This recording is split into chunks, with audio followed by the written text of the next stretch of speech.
Okay, welcome everybody to this retreat, special retreat in Frankfurt. This is going to be if you don't get enlightened, you can ask for your money back retreat. You can always ask, but you won't get anything. Aber falls ihr nicht die Erleuchtung erlangt, könnt ihr euer Geld zurückfahren, aber ihr werdet es nicht bekommen. Because the whole idea of meditation is learning how to let go of things. So you've already let go of a lot of money, now you can let go of a few more things on this retreat. Und die Idee ist, dass man loslässt, da soll man Geld loslassen und man kann auch noch viel mehr loslassen. My own teacher Ajahn Chah would often say, we are meditating not to try and attain something, but in order to get rid of things. Mein Lehrer Ajahn Chah sagt immer, wir meditieren nicht, um etwas zu bekommen, sondern um etwas loszuwerden. And when we get rid of the burdens of our life, not only do we feel more free, we can also see more clearly. Und wenn wir die schweren Sachen im Leben loswerden, dann können wir auch dann nicht nur fühlt es sich leicht an, sondern wir können auch klarer sehen. So to understand what I mean, I give the following simile of the monastery where I live in Australia. Und um das zu verdeutlichen, gebe ich dieses Beispiel aus meinem eigenen Kloster in Australien. We built the monastery where I live in Australia 25 years ago. We had to buy some land. We chose some very beautiful land, forest, on the top of a hill. The reason why we chose to build a monastery on top of a mountain is because of tradition. You only find holy people on top of mountains, never in swamps. So, und wir haben unser Kloster in Australien auf einem Berg gebaut, das ist Tradition. Man findet immer heilige Leute auf Bergen und nicht in Sümpfen. Except for Yoda in Star Wars, who lives in a swamp. But that is not Buddhism, that's Hollywood. Außer Yoda, der lebt nicht auf Berg, sondern im Sumpf, aber das ist Hollywood. So, for 25 years, we've had our monastery on top of the mountain. For the first 9 years, I would travel up and down the road to that monastery in a vehicle. One day, on a beautiful spring morning, I arrived early and I asked the person driving me to let me out of the car at the bottom of the hill. I wanted to walk up the 2 kilometers to my monastery. Und ich bin oft in Australien, fuhr ich dann herum mit dem Jeep, bis ich dann irgendwann an einen Berg kam. Und ich habe meinem Fahrer gesagt, lass mich bitte hier runter, ich möchte die letzten 2 Kilometer auf den Berg hinauflaufen. When I started walking up that road, I was shocked that I could not recognize my surroundings, even though I had been up that hill maybe 3 times a week for 9 years. Now I was seeing that hillside as if for the first time. Und wie ich diesen Weg hinaufgegangen bin, habe ich festgestellt mit Erstaunen, dass ich die 3 Jahre, die ich dann vorher immer hochgegangen bin, habe ich mein Umfeld gar nicht wahrgenommen. Und diesmal, wo ich dann raufgegangen bin, habe ich es dann zum ersten Mal wahrgenommen. It was so surprising that I stood still, and as I stood still, the hillside changed again. I began to see little bushes and rocks and trees which I had never seen before. Und als ich stillstand und noch mehr meine Umgebung beobachtete, sah ich noch mehr Büsche, Pflanzen, Blumen, Sachen, die ich vorher nicht gesehen hatte. As I continued to look, I saw many more details that I'd always missed before. And even the colours of the grass became more rich and deep. The bark of the trees, I could see all of the little serrations and the shape of the bark. Everything became so detailed and very beautiful. Und wo ich mich dann umschaute, sah ich Blumen, saftiges grünes Gras und auch Bäume. Und an den Bäumen konnte ich die Rinde feststellen, wie die Muster aussahen, wie die Reliefs aussahen. Ich sah viel mehr. Every colour was like bright and brilliant. And all the details were very, very beautiful.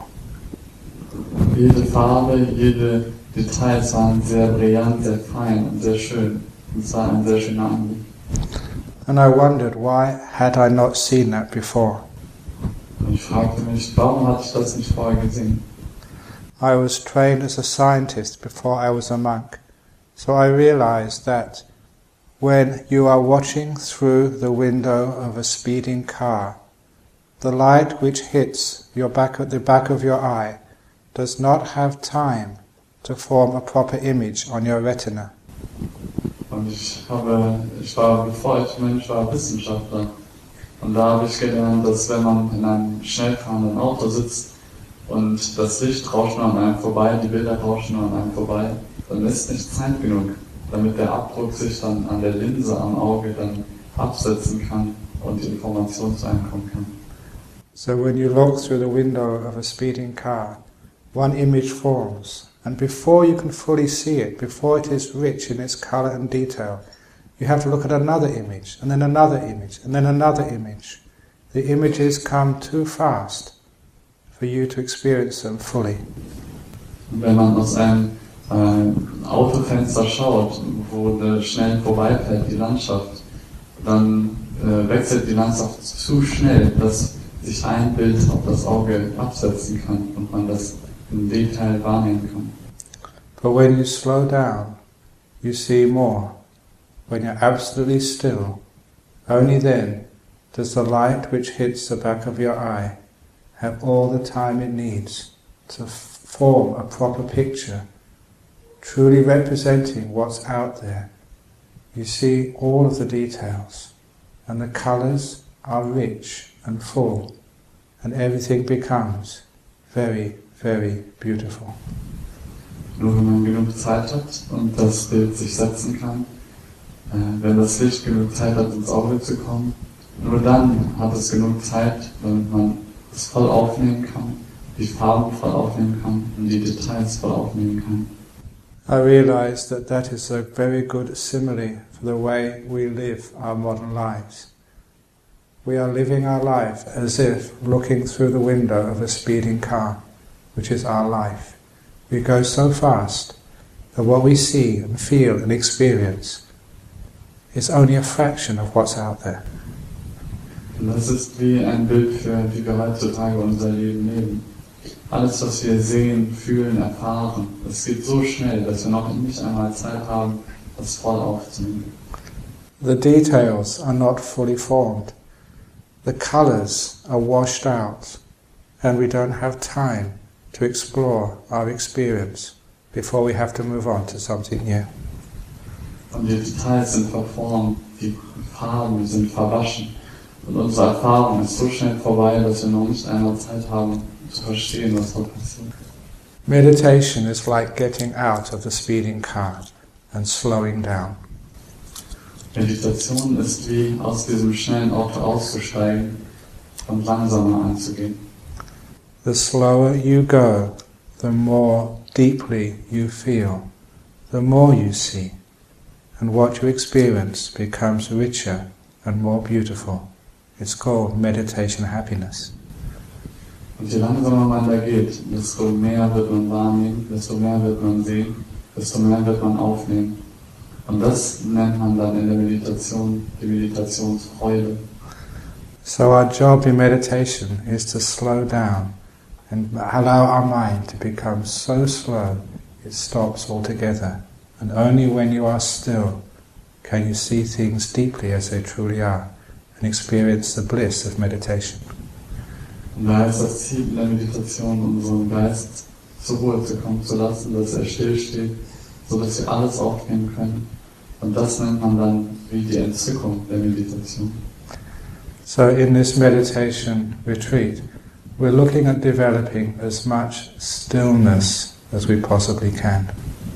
Von daher zielen wir in diesem Retreat darauf ab, so viel Stille zu schaffen für uns, so viel wir können.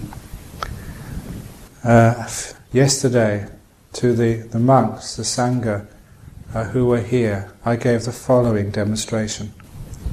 Gestern habe ich zu den Menschen und Nonnen, die hier leben, eine folgende Demonstration gezeigt. That was a cup of water yesterday. Now I have a cup of tea. This is like my mind, and I'm now going to hold this cup of tea absolutely still. Und gestern hatte ich eine Tasse Wasser, heute ist eine Tasse Tee. Und ich werde dann diese Tasse so ruhig halten, wie es nur geht. Those people in the front row, can you please tell me when this cup is absolutely still? Und die Leute in der ersten Reihe sagten bitte, wenn diese Tasse absolut still ist. Is it still yet? Ist es still jetzt? No, they say no. I will try harder. Is it still yet? Ist es still? It's not still, it's still shaking. Immer noch am Wachen. It does not matter how long I've practiced this. There is no way I can hold a cup of tea absolutely still. Es ist egal, wie lange ich das geübt habe. Es gibt keinen Weg, dass ich diese Tasse stillhalten werde. This is how many people meditate. They try and hold their mind still. So meditieren die Leute. Sie versuchen, ihren Geist stillzuhalten. And they just get frustrated and tired. Und sie werden frustriert und müde. There's a very easy way to make this cup of tea absolutely still. Es gibt einen sehr einfachen Weg, diese Tasse ruhig zu halten. You put it down. Du legst es hin. And when I first put it down, it moved more than usual. Und als ich es zum ersten Mal hingelegt habe, hat es mehr bewegt als sonst immer. That is to be expected. Und das ist zu erwarten. But I leave it for a few seconds. And now, it's so still, I would never be able to hold it that still. Aber ich lasse es einen Moment und dann wird es so still, wie ich es noch nie hätte schaffen können, wenn ich es hielt. That's how we meditate. We stop holding on to our mind. We let it go. We let it be. Und so meditieren wir. Wir lassen unseren Geist los, wir lassen ihn sein. In the Buddha's first teaching, he taught 4 ways of letting go. In Buddhas Lehrreden hat 4 Arten gelehrt, wie man seinen Geist loslassen kann. The first way of letting go, he called just throwing things out. Die erste Möglichkeit, Sachen loszulassen, hat er benannt, einfach Sachen rauszuschmeißen. It's Patinissagga. That's for the Venerable monk over here, so he realize I know what I'm talking about. Und das heißt Pati, das ist damit der Mönch hier weiß, worüber ich spreche. What that really means can be explained with a simile of a balloon. Was das wirklich bedeutet, kann mit einem Bild von einem Ballon gezeigt werden. Imagine that you are going in a hot air or helium balloon where there is a basket underneath where you can stand. Stellt euch vor, ihr seid in einem vollgeblasen mit Helium ein Ballon und unten runter ist hier ein Korb, in dem man stehen kann. You can go very high, sitting or standing in the basket of the balloon, but to be able to go higher, you have to throw out other things from the basket. The more you throw out, the higher you go. Man kann schon sehr hoch kommen mit diesem Ballon, aber man muss auch Sachen hinausschmeißen, damit man höher kommt. Je mehr man rausschmeißt, desto höher wird man steigen. Soon you have no more things to throw out of the basket, so how can you go higher? Und bald wird man schon nicht mehr genug haben, um rauszuschmeißen oder nicht mehr übrig. Und wie kann man dann weiter höher gehen? You decide to untie the basket and just hold on to the balloon yourself, and then you go much higher. Man entschließt sich, diesen Korb abzuschneiden und nur noch an dem Ballon festzuhalten und dann geht man noch höher. And holding on to the balloon, you can't go any higher. What should you throw out next?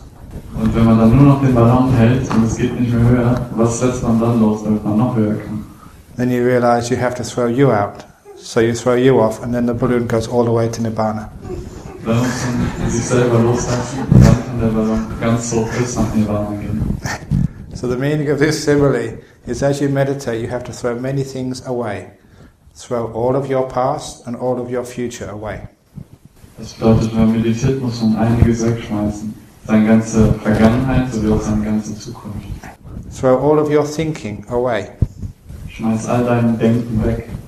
Throw all of your desires away. Schmeiß all deine Verlangen weg. Then you get so high, like you've got the basket and you inside and nothing else, just you, the basket and the balloon. Dann ist man so hoch, nur der Korb und du seid so hoch. To go higher, you have to throw out the basket. The basket is your body. In English we call you basket cases.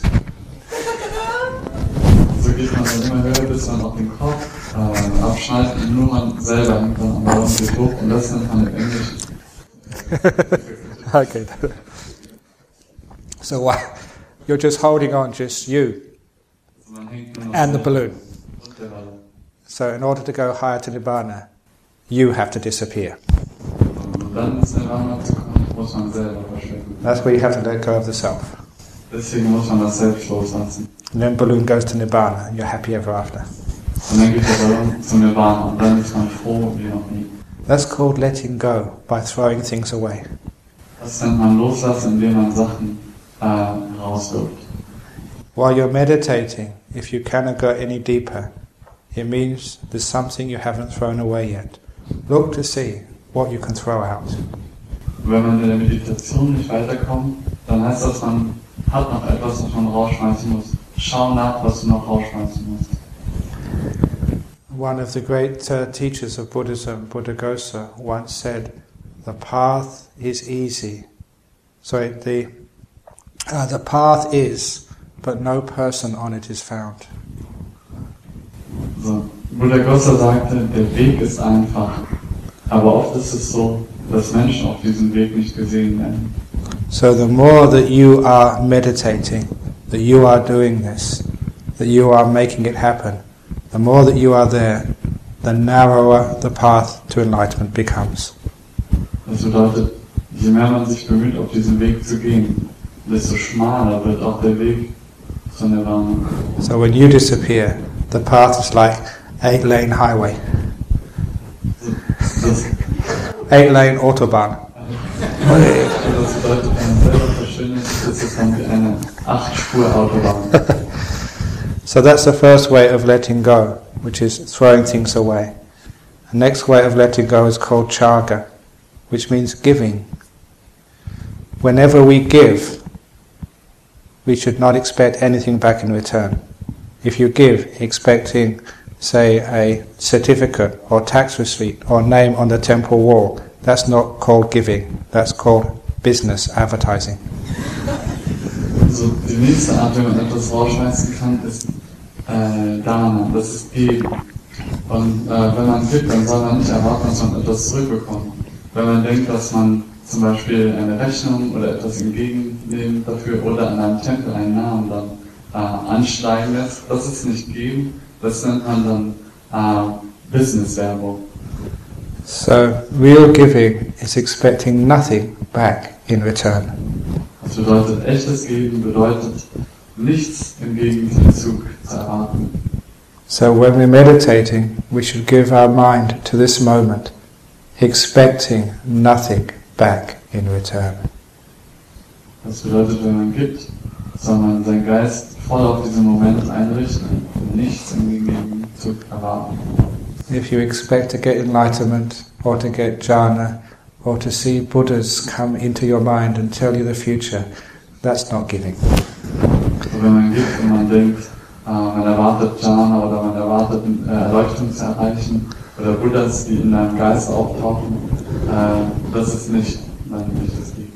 So when you're meditating, make sure you don't expect anything, that you're not anticipating anything, you're not wanting anything, you're just giving your body and mind to this moment, not asking for anything back.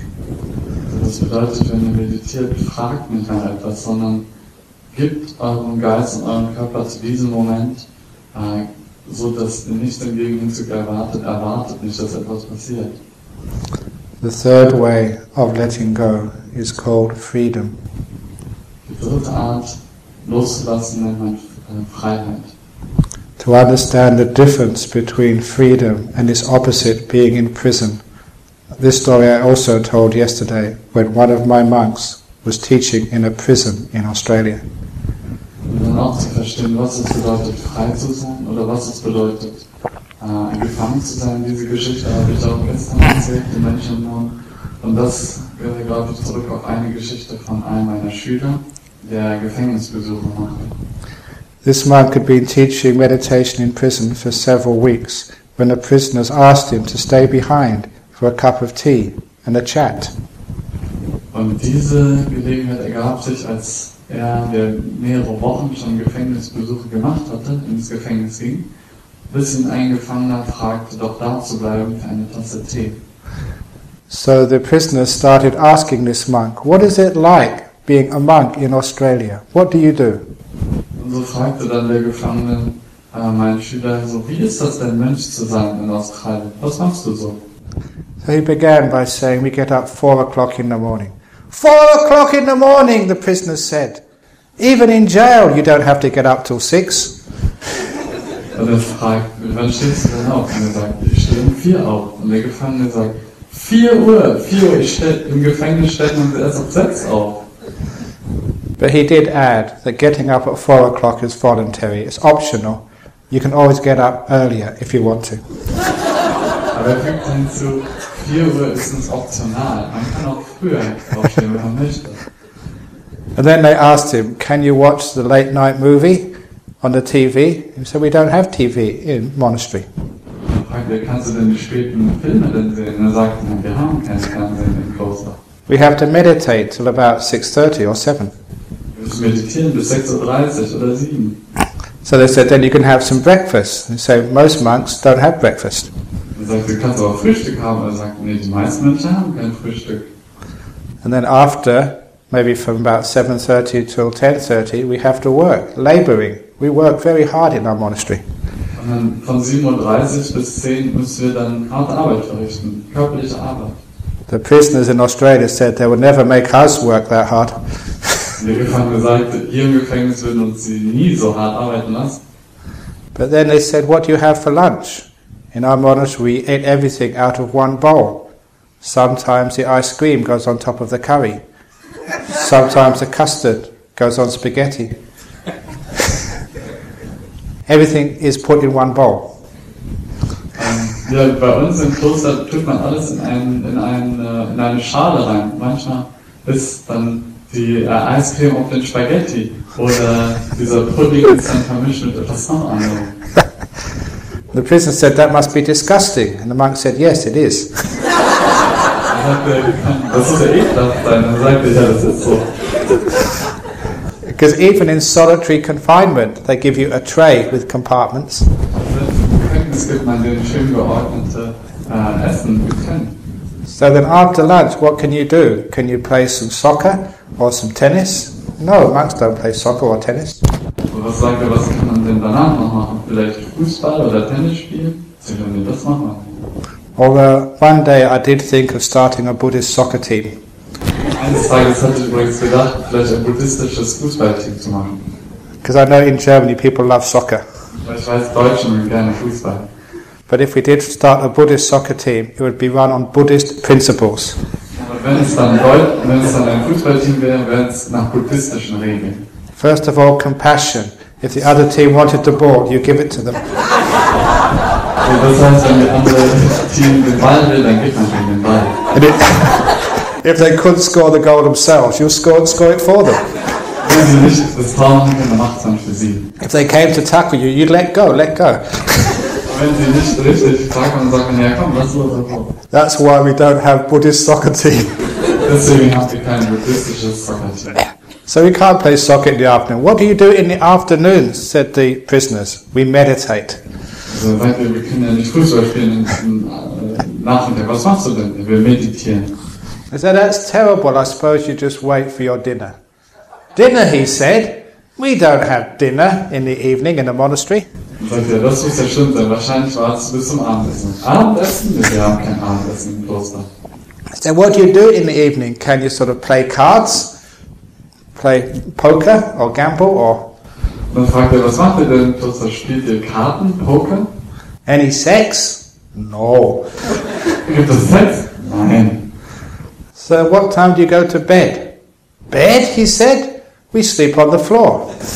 Dann fragt er, wann geht ihr denn ins Bett? Er sagt, Bett? Wir schlafen auf dem Boden.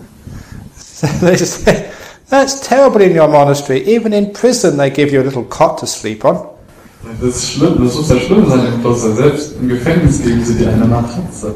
So these prisoners were so disappointed that their friend, who they got to like, was living in such a harsh monastery that one of them forgot where they were and they said to this monk, "That's terrible in your monastery. Why don't you come in here and stay with us instead?" Also er sagt, das ist ja schlimm sein in dem Kloster. Und dann hat er ihn dann direkt im Anschluss gefragt, ja dann komm doch zu uns, lebe im Gefängnis. Because the prisoner had a point. It was much more comfortable in an Australian prison, I imagine, in a German prison, than it is in temple. Denn er hatte wirklich einen echten Punkt. Es ist schöner, vielleicht im Gefängnis zu leben, als in diesem schrecklichen Kloster. So why is it that, say in my monastery, there is a waiting list of people trying to join, where in prison there is a waiting list of people trying to leave? Warum ist es dann so, dass in meinem Kloster eine Liste gibt für Leute, die da hinzukommen möchten, eintreten möchten, aber im Gefängnis so, dass es eine Liste gibt, dass sie da raus wollen? So what is the difference between freedom and being in prison? Was ist dann der Unterschied zwischen frei sein und gefangen sein? It does not matter how harsh the situation is or how painful. A prison is any place you don't want to be. Freedom is wanting to be here. Und deswegen kommt es nicht darauf an, in welchem Ort man ist. Gefangen sein heißt bedeutet, wenn man nicht da sein will, wo man möchte. Und Freiheit heißt, dass man da ist, wo man möchte. You may be in a marriage which you don't like, or in a job which you hate. You may be in a body which is painful with cancer, or you may be sitting here very bored. Any place you don't want to be becomes a prison for you. Man kann vielleicht wie im Stau sein oder in einer Heirat, jemanden heiraten, den man nicht will, oder vielleicht hier sitzen und sich langweilen. Gefangen sein bedeutet immer, wenn man da ist, wo man aber nicht sein möchte. To escape from prisons, you don't have to change your partner, nor your job, nor do you have to get rid of the cancer or the other painful sickness. You don't have to leave this place to get out of prison. To get out of prison, to be free, we just change our attitude, wanting to be here. Und um da rauszukommen, um nicht da gefangen zu sein in einer Beziehung, in einer Krankheit wie Krebs oder an dem Ort, wo man ist oder im Gefängnis. Es geht einfach nur darum, da zu sein, wo man sein möchte. So when you're meditating, ask yourself, do you want to be here? Or do you want to go into jhana or enlightenment? Do you want to be somewhere else? In meditation, if you want to be somewhere else, you are now in prison. If you're happy to be where you are, no matter where that is, you are free. Und deswegen auch in der Meditation.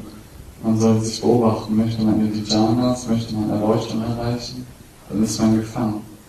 Ist man aber zufrieden, wie man jetzt hier sitzt, dann ist man frei. You may notice when you're meditating, you always want to be somewhere else.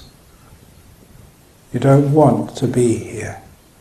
That is why your mind runs off into the future, or goes off into the past, or goes into fantasy, because you don't want to be here. Das ist, wenn man in Meditation sitzt, warum man sich nicht gut fühlt oder warum man sich gefangen fühlt, weil man immer an die Zukunft oder Vergangenheit denkt oder weil man in Fantasien lebt, weil man nicht hier ist. When you want to be here, then freedom grows and grows and grows, and you feel so free and so peaceful. That is the third way of letting go.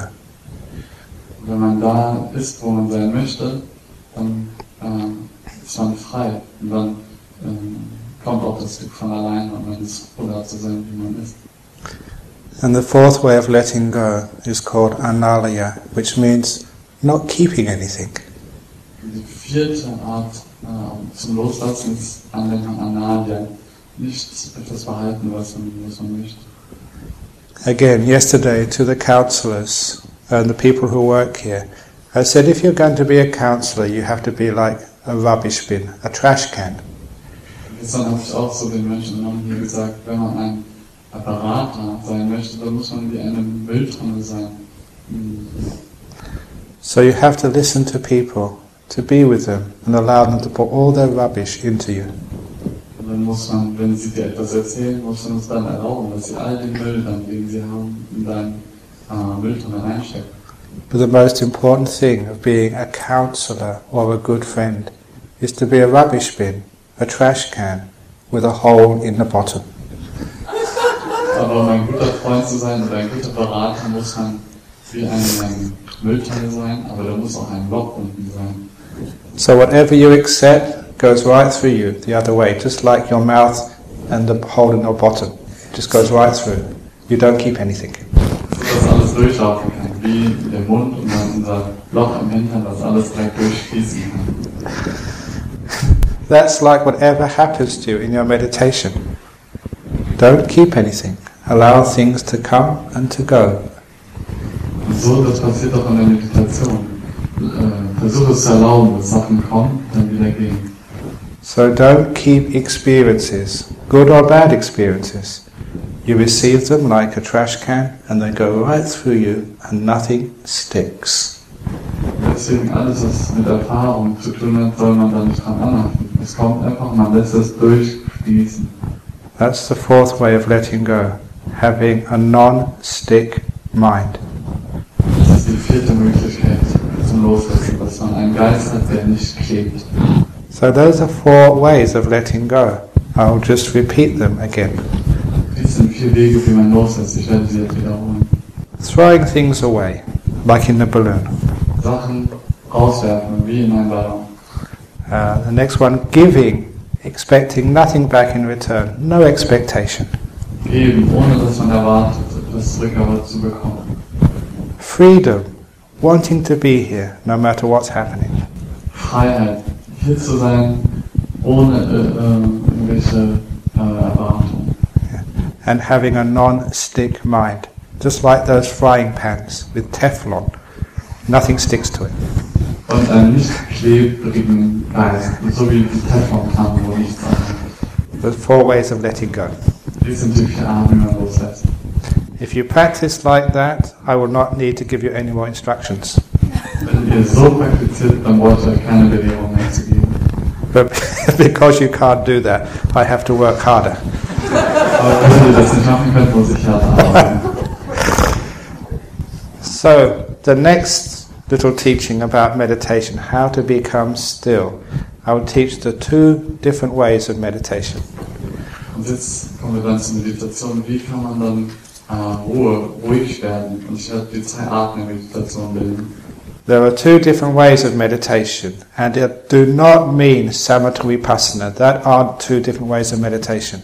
The 2 different ways of meditation I call second noble truth meditation and third noble truth meditation. Und die 2 Arten von Meditation, die ich meine, sind nicht Samatha oder Vipassana. Nein, das ist, so wie ich es nenne, die Meditation der 2. Ebenwahrheit und die Meditation der 3. Ebenwahrheit.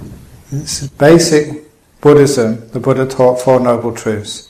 Suffering, the cause of suffering, the end of suffering, and the way leading to the end of suffering. Das sind die 4 Ebenwahrheit, die Buddha lehrte. Das Leiden, die Ursache des Leidens, der Weg zur Beendigung des Leidens. Das Ende des Leidens, der Weg zur Beendigung des Leidens. The second noble truth said that craving leads to suffering. Die 2. Edelwahrheit besagt, Verlangen führt zu Leiden. So that's why second noble truth meditation means crave, crave, crave. I want, I want, I want. Deswegen die Meditation der 2. Edelwahrheit bedeutet Verlangen, Verlangen, Verlangen, Verlangen. Ich möchte, ich möchte, ich möchte. I want to see peace. I want to see lights. I want to sort of be enlightened. That's called second noble truth meditation. Want, want, want. So, ich möchte Frieden, ich möchte Erleuchtung und so weiter. Das nennt man 2. Edelwahrheit Meditation. When you want, when you crave, the Buddha said it leads to suffering. So if you're meditating and suffering, you are doing second noble truth meditation. So, das bedeutet, Buddha hatte gesagt, immer wenn man etwas möchte, wie auch dann in der Meditation, dann kriegt man sein eigenes Leiden. Das ist Leiden. I've been teaching meditation for, I don't know, 20, 30 years. And sometimes you see people meditating, and they're meditating like this. Ich belehre Meditation seit 20, 30 Jahren und manchmal sehe ich dann Leute beim Meditieren, die meditieren und es ganz krampfhaft. That's called Second Noble Truth Meditation. Das nennt man Meditation der zweiten Ebene. Often in some meditation retreats, they take a group photograph of people at the end of the retreat. Manchmal bei Meditationsretreats nehmen die ein Gruppenfoto am Ende vom Retreat. They're always smiling because now they can go home. Sie lachen immer, denn jetzt können sie nach Hause gehen. I would take a group photograph at the beginning of the retreat. If they are smiling then, or in the middle of the retreat, if they are smiling then they're good meditators. Ich würde eigentlich Fotos am Anfang oder während des Retreats nehmen, wenn sie dann lachen, dann sind sie gute Meditierende. If they were smiling, I would realize they're doing Third Noble Truth Meditation. Wenn sie lachen würden, würde ich verstehen, sie machen die Meditation der dritten edlen Wahrheit. So that letting go, it leads to the end of craving, said the Third Noble Truth. Stopping craving leads to Nibbana. Das ist, wenn man dann loslässt, dann hört auch das Leiden auf. Denn der Weg, wenn man loslässt, führt dann zum Nibbana. So when you let go of craving, according to Third Noble Truth, when you want nothing, then you lead to the happy meditations. Denn so ist es denn, wenn man nichts möchte, dann führt es dann zu einer guten oder freudigen Meditation. Now sometimes people ask, well, when you're meditating, what should you be watching? Fragen manche Leute, wenn man jetzt meditiert, was soll man denn dann beobachten? Some people watch the breath, some people watch their body, some people watch or listen to sounds, do mantra meditation. Also, manche beobachten den Atem, manche spüren den Körper oder manche hören ihren eigenen Rezitationen, Mantras zu. It does not matter what object of meditation you choose. What is most important is not what you're meditating on, but how you are meditating. Es kommt nicht so sehr darauf an, worüber man meditiert, sondern wie man meditiert. Some people have very strong willpower. They can say, watch the breath, and they can observe every breath in and out without missing one for an hour. Manche haben sehr starke Willenskraft und die können dann, wenn man ihnen sagt, beobachte deinen Atem, können sie jeden Atemzug beobachten für eine Stunde lang genau. But they are just control freaks, and they get more tense than anybody. Aber das sind nur Kontrollfreaks und die werden am meisten angespannt von allen. About 15 months ago, I was teaching at a conference on meditation, and there was a professor from Stanford called Dr. Philip Golden. Ich war letztens bei einer Konferenz On meditation. Über Meditation. Und dort war ein Lehrer und sein Name war Dr. Philip Golden. Dr. Philip Golden from Stanford University. Von der Stanford Universität. He was doing some research on meditation. So, Stanford University, being a very rich university, he got funding for the following experiment. Und kam von der Stanford Universität und da die Stanford Universität eine sehr reiche Universität hat wie einen Fundus bekommen, damit diese Beobachtungen oder Experimente durchführen konnte. He took a great number of students. Half of the students he sent on a meditation retreat for one day. The other half of the students he sent to a spa for one day, paid for by the university. Und er hat dann diese Testgruppe, hat er die Hälfte genommen und hat die zu einem Tag Meditationsretreat geschickt. Die anderen hat er für einen Tag in ein Spa geschickt, auf Kosten der Universität. In a spa you get massage, hot baths, all nice relaxing things.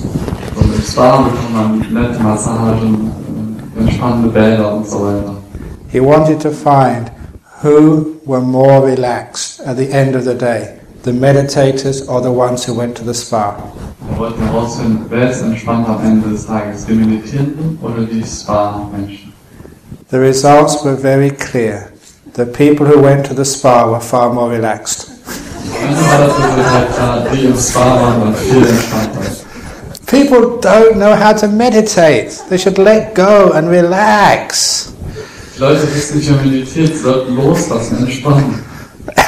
So be careful. Don't try too hard. Und seid vorsichtig, versucht nicht so hart. Once the Buddha was walking with his attendant Ananda when he saw a monk sitting perfectly straight with his eyes closed, meditating. Eines Tages war Buddha unterwegs mit seinem Attendant Ananda und er traf auf einen Mönch, der in perfekter Haltung die Augen geschlossen sah. Er war am Meditieren. The Buddha turned to his attendant Ananda and said, I am worried about that monk. Der Buddha wandte sich an Ananda und sagte, ich mache mir Sorgen um diesen Mönch. 2 weeks later, that monk disrobed and got married. 2 Wochen später entrobte der Mönch und wurden verheiratet. An hour or two later, they passed a second monk who was meditating like this. Darauf folgend kam sie an einen weiteren Meditierenden, der dann so saß und immer wieder so nickte. The Buddha turned to Ananda and smiled. I am not worried about this monk. Der Buddha drehte sich zueinander und sagte, ja, über diesen Menschen mache ich mir keine Sorgen. 2 weeks later, that monk became fully enlightened with psychic powers. 2 Wochen später wurde dieser Mensch voller Erleuchtung. Why? Warum? The reason was that first monk sitting straight was a control freak. He was trying very hard. When you try very hard, you just make stronger ego. Der Grund dazu war, der erste Mensch war ein Kontrollfreak, er hat sehr viel versucht gegeben und deswegen desto mehr Leidenschaft.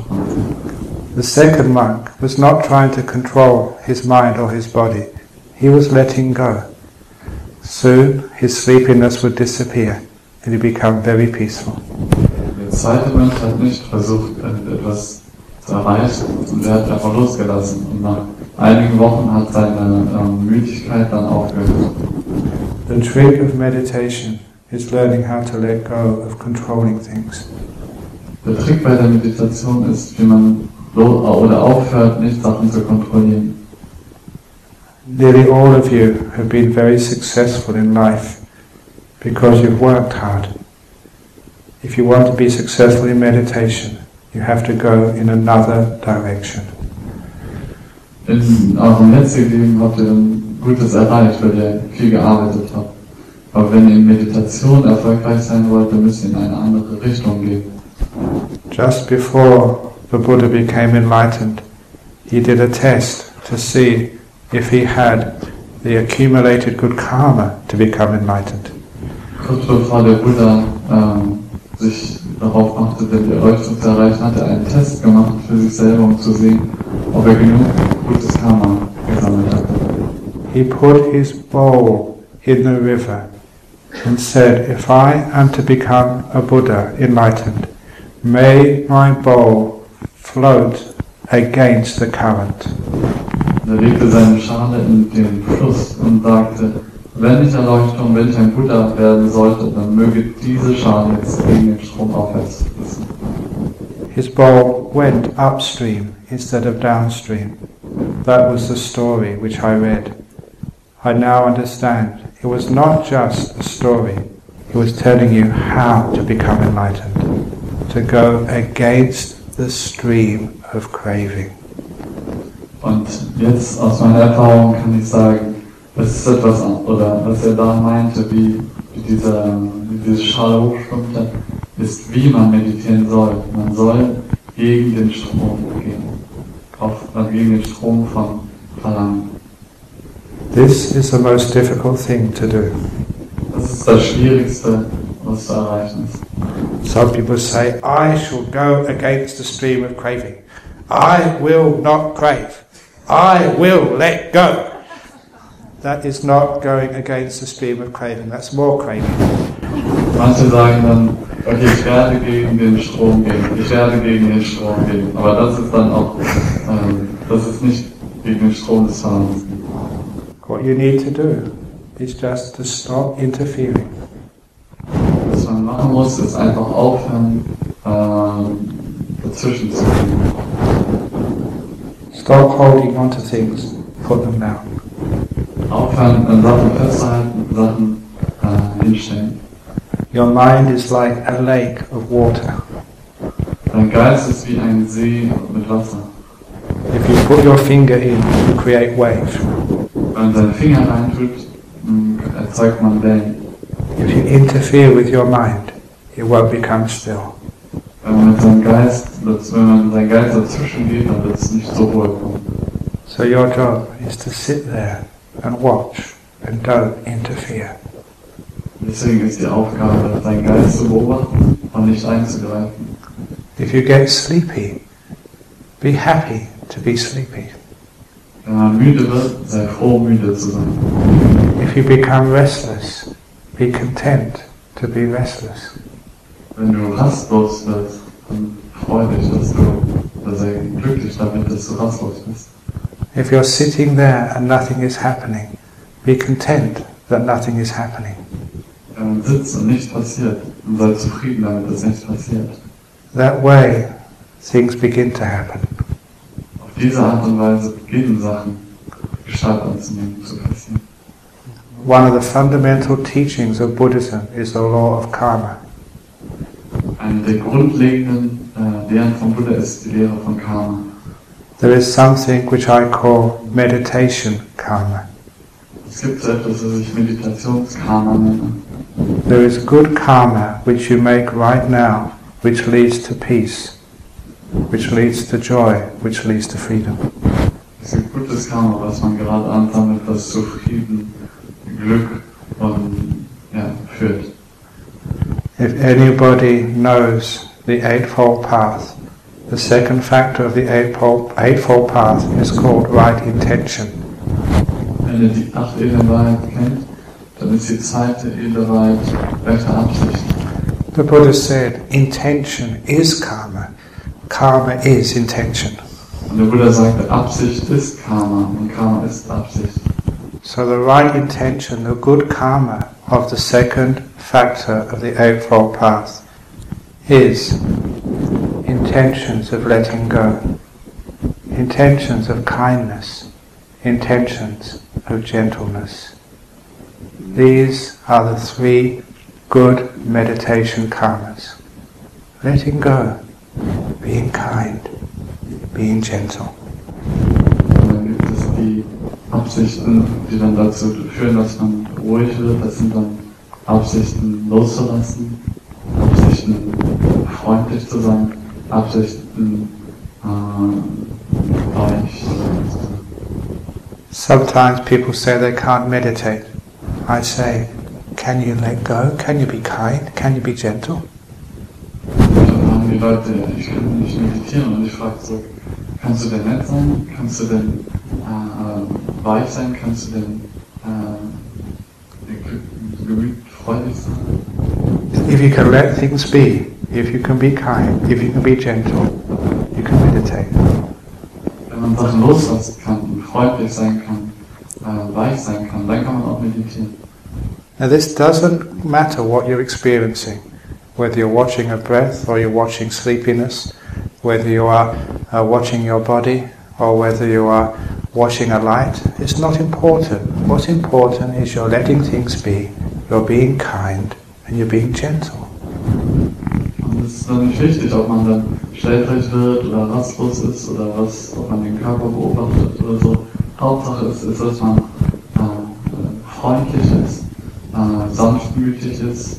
Das ist wichtig. So you get a thought coming in your mind, just let it be. Be kind to yourself. Don't keep saying, stupid, stupid, stupid. Deswegen seid freundlich zu euch selber und sagt nicht, du bist dumm, du bist dumm, du bist dumm. Be gentle. So don't sit on the floor and experience great pain. Und Deswegen sitzt nicht auf dem Boden und erfahrt großen Schmerz.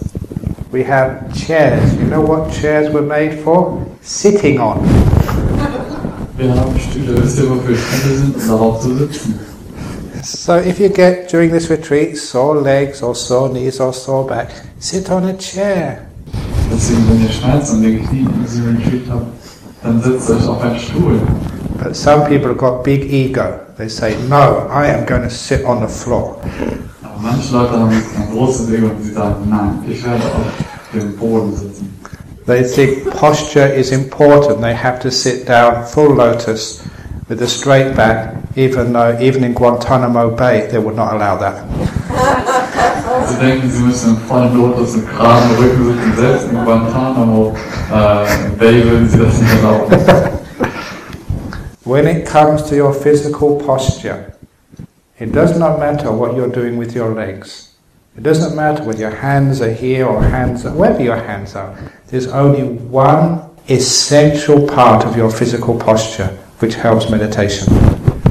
Deswegen die Körperhaltung, Meditation. Das ist nicht wichtig, ob wie die Füße sind, ob die Hände hier sind oder wo sie sind. Es gibt nur eine wichtige Sache in der Meditation. The most important part of your posture in meditation, which you should work on, is what's happening around your mouth. The end should be turned upwards, not downwards. Und man muss darauf achten, was um den Mund passiert, ob die Winkel nach oben gehen oder nach unten gehen. Now this is not a joke, that helps your meditation. If you smile when you're meditating, it gets far, far easier. Das ist kein Scherz, wenn man lächelt während der Meditation, ist es viel, viel einfacher. If you are gritting your teeth, no way can you become peaceful. You are controlling too much. Wenn man die Zähne zusammenbeißt, dann kann man nicht friedlich werden, man kontrolliert zu viel. So these are making good meditation karma. Letting things be. Being kind, being gentle to your body and to your mind. Das macht wirklich Meditationskarma, wenn man weich ist, sanftmütig zu seinem Körper und zu seinem Geist. What I mean by being kind, being compassionate, I won't go into detail, but there's a story in my book, Opening the Door of Your Heart, where you say to anybody, whoever you are, whatever you've done, the door of my heart is open to you. Come in. Es gibt eine Geschichte in einem meiner Bücher, das heißt, öffnet die Tür zu meinem Herzen.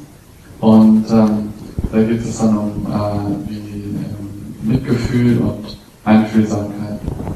And this is the sort of kindness we need in meditation.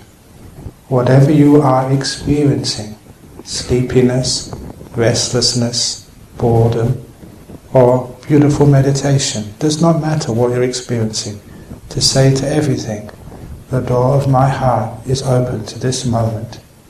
No matter what it is, come in.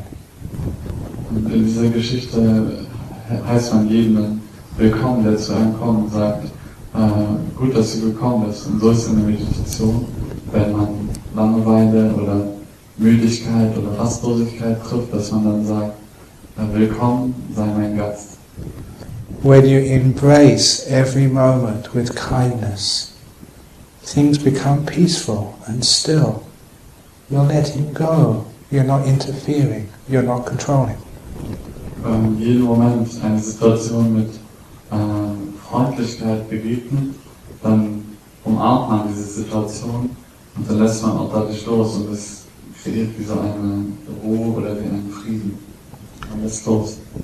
So all I've taught so far, it does not matter what you're meditating on.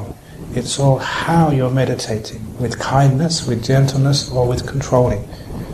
Und deswegen alles, was ich bis jetzt gesagt habe, es kommt nicht darauf an, wie man meditiert oder welche Methode man benutzt, sondern wie man meditiert, mit Freundlichkeit, mit Offenheit. When you let go and are kind and gentle, you're making good meditation karma. You must get good results soon. Good karma leads to good results. If you practice this way, the mind becomes peaceful, just because that's the law of nature. Weil mit gutem Meditationskarma praktiziert, mit Gutmütigkeit, Sanftheit, dann ist das wie die Regel oder die Regel des Karma, dass man dann zu guten Resultaten, dass das zu guten Resultaten führt. Man wird früher oder später gute Resultate dann haben. This is a very difficult teaching, but this is at the heart of all meditation. Das ist eine sehr schwierige Lehre, aber das ist der Kern von wie man Meditation angeht. During this retreat, you will be trying to let go many times and not succeeding because you'll try to let go. Während dieses Meditationsretreat wird man oft auf Hindernisse stoßen, weil man nicht loslässt, sondern weil man versucht loszulassen. But maybe once or twice you'll just, give up, what the hell. And then you let go and become peaceful. Aber vielleicht ein oder zweimal wird man dann sagen so, und dann wird man dann Frieden erfahren, weil man das dann über Bord schmeißt. Recently at a retreat which I gave in Thailand, just 1 hour before we finished the retreat, one lady, she had no progress at all during the 8-day retreat. So she just gave up. 1 hour to lunch, who cares? And because she gave up, she had a very, very beautiful meditation. Und auf einem 9-tägigen Meditationsretreat Übersee, dann gab es eine Frau und sie hatte so eine schwierige Meditation und sie sagte, sie konnte nicht meditieren, aber 1 Stunde vor dem Abschlussmittagessen hat sie gesagt, ja okay, jetzt egal, ich lasse los, und da hatte sie eine sehr gute Meditation. And it's one of my great pleasures as a meditation teacher when people come up and tell me, she came up, she was looking at me, crying, oh, Ajahn, it's so nice, oh, it's so wonderful, I never thought it would happen to me. You have to translate with all of the actions too.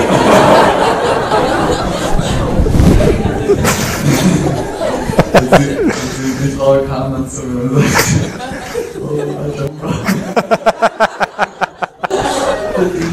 das ist so schlecht. Da freue ich mich als Meditationslehrer. And it's all because she finally learned how to let go. When you do let go, there's a natural progression happens. You get more still. The more still you get, the more you see. The more you see, the more beautiful it is. So kommt man weiter in der Meditation. Und je mehr man loslässt, desto mehr sieht man und desto mehr sieht man wieder, was man loslassen kann und so weiter. And then you get enormous amounts of happiness. Und dann bekommt man große Mengen an Glückseligkeit. If you want the happiness, it never comes. If you let go, it comes by itself. Wenn man Glückseligkeit möchte, dann kommt es nicht. Wenn man von Sachen loslässt, dann kommt es einfach von alleine. And one of the reasons why I teach this meditation, because I want other people to experience such happiness.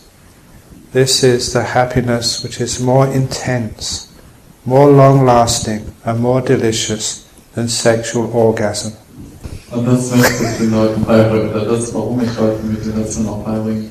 Dass es Glückseligkeit, die tief ist, die längfristig ist oder voller ist als sexueller Orgasmus. So when I say that, people become very interested.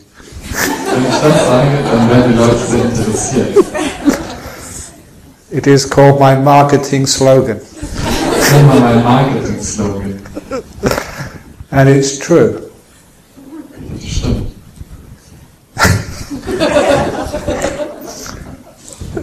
The deeper you meditate, the more you let go, the more beautiful everything seems.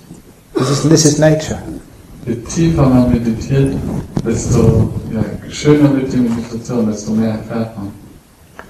But as a warning to each one of you, when you do start getting close to such peace and such bliss, don't be afraid. Nur eine Warnung an euch alle, wenn man nahe kommt zu so einem Frieden, zu so einer Glückseligkeit, dann habt keine Angst oder erschreckt nicht. There is no danger at all in such deep meditation.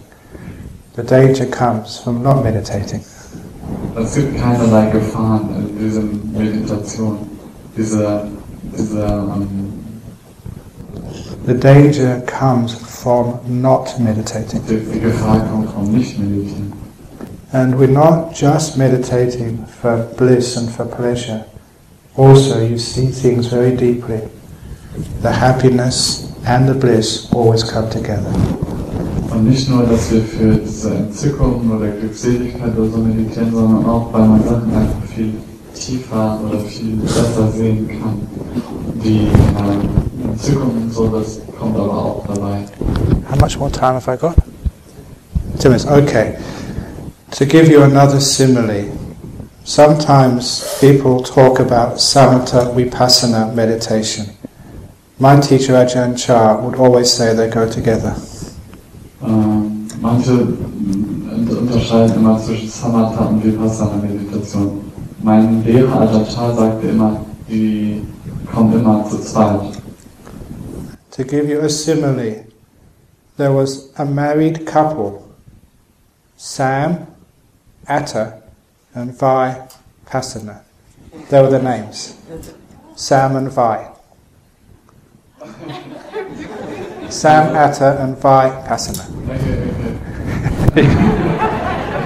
So, es gibt dazu eine Geschichte, es gibt ein verheiratetes Ehepaar, und der eine heißt Sam Atta, also der eine heißt Sam, und die andere heißt Atta, und mit Nachnamen heißen sie Vi.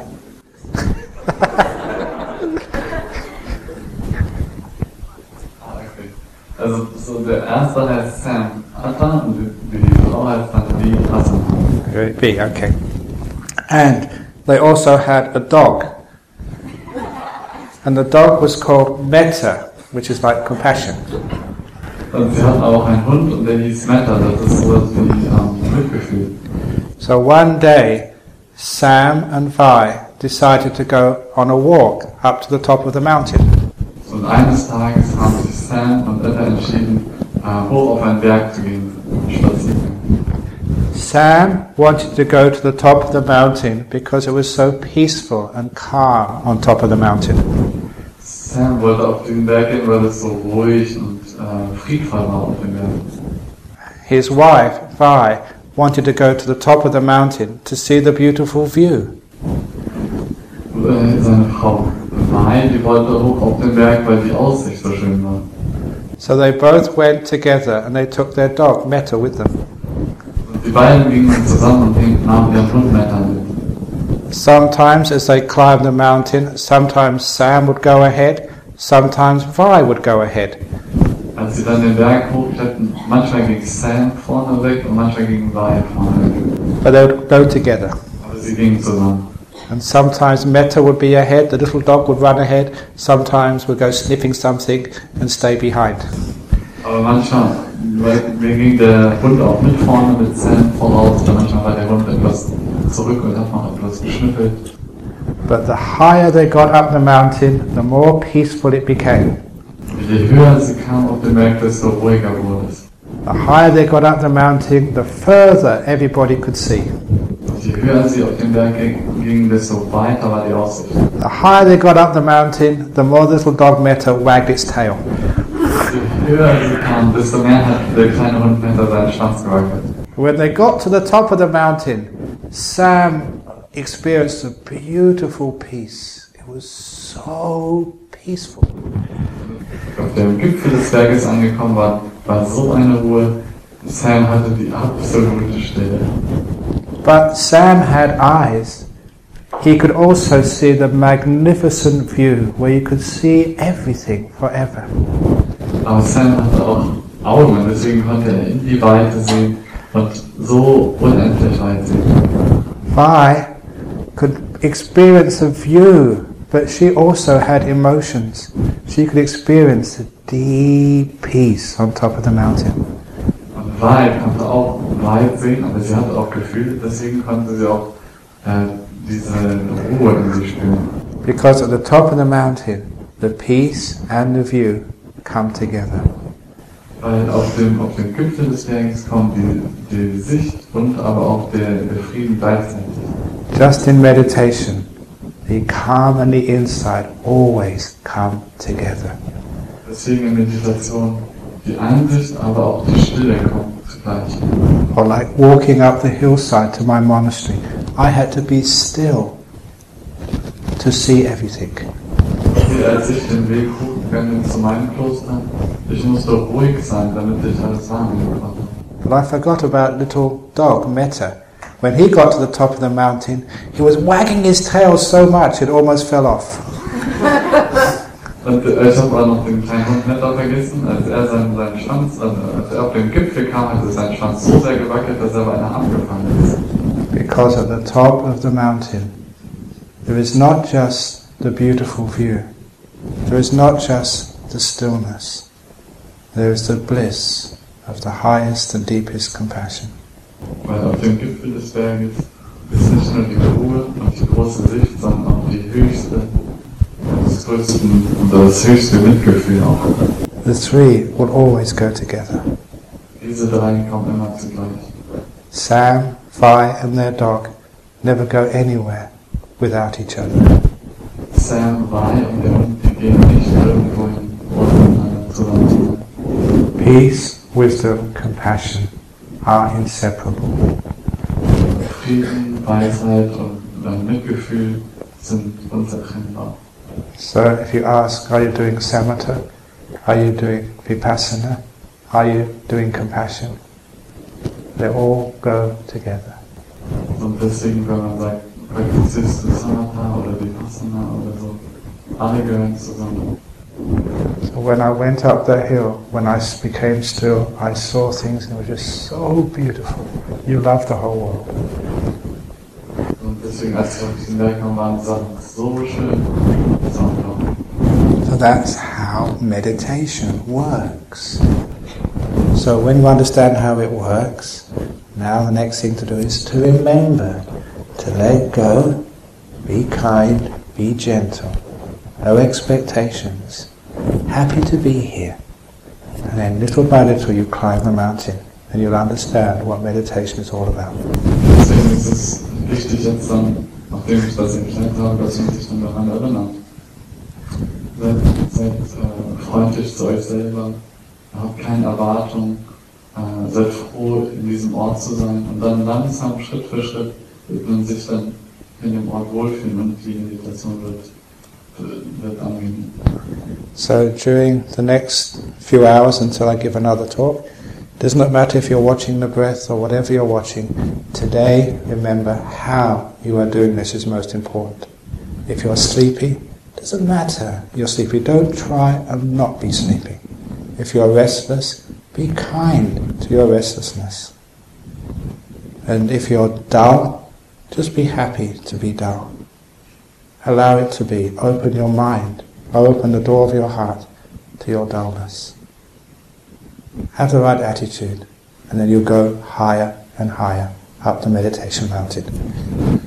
Und deswegen für heute dann, auch wenn ihr zweite Vorträge halt, ist es egal, ob ihr dann Atem beobachtet oder so, sondern es kommt auch an, wie ihr das macht. Versucht möglichst, auch mit offenem Herzen zu meditieren, freundlich zueinander, freundlich zu sich selber oder zu anderen zu sein und in dieser Art mit euch so umzugehen. Und wenn ihr rastlos werdet, dann willkommen die Rastlosigkeit. Wenn ihr müde werdet, versucht nicht dagegen zu gehen und nicht einzuschlafen. Öffnet euren Geist und dann nimmt es auf, dann müde zu sein oder matt zu sein. Praktiziert in dieser Art.